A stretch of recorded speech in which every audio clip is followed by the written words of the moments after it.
When I received her message, I read it again and again, hoping that maybe I misunderstood it. But the words were clear, cruel, and deliberate. Asterisk, I'm staying at Craig's tonight. Don't wait for me. Asterisk, my hands trembled as I stared at the screen. My wife, the woman I had trusted with everything, had written those words without hesitation, as if my feelings didn't matter. I felt my chest tighten, but I swallowed the pain and steadied my breathing. For years, I had given her all I could, my loyalty, my time, my patience. Even in our arguments, I never once doubted her faithfulness. Now, in one blunt sentence, she destroyed the foundation of everything we had built. I didn't call her, I didn't beg for an explanation.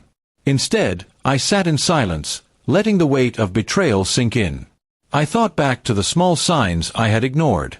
The late nights she claimed were work dinners, the sudden interest in dressing up for no reason, the way her phone never left her hand. I had brushed it all aside, telling myself she was just stressed or needed space. Now it all made sense. She hadn't needed space, she had already found someone else to fill it.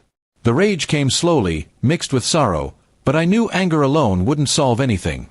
I needed to act with clarity. If she wanted Craig, then she could have him, but she would not continue to have me. I refused to play the role of a blind, forgiving husband who lived under her shadow of lies. That night, I packed a small bag and drove to my brother's house. I didn't tell him the details, only that I needed to stay the night. He didn't ask questions, he just gave me a place to rest.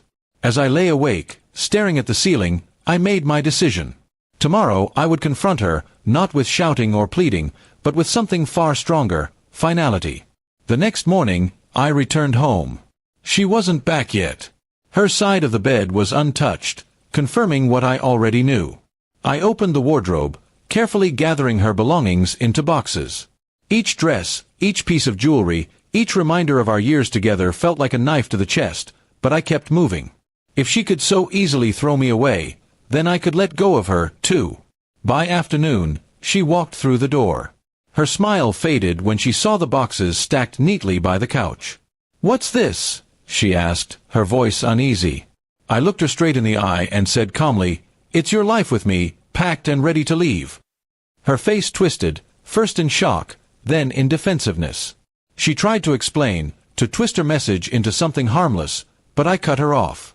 "Don't insult me with lies. You told me where you were last night, and I believe you. That's enough." I could see the panic in her eyes, but it didn't move me anymore. She pleaded, saying it was a mistake, that she didn't mean for it to go this far. But the damage was already carved too deep. Trust, once broken, doesn't heal with words. I told her plainly, "Our marriage ends here. I'll file for divorce tomorrow."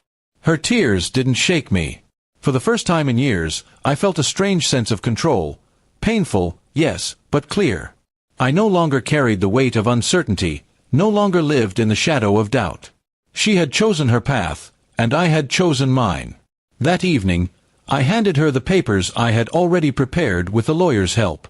She looked at me as if hoping I would hesitate, but I didn't. "Sign them," I said firmly. After a long silence, she finally did. The sound of the pen scratching against the paper felt like a final nail sealing the coffin of our relationship. When she left with her boxes, the house felt both empty and peaceful.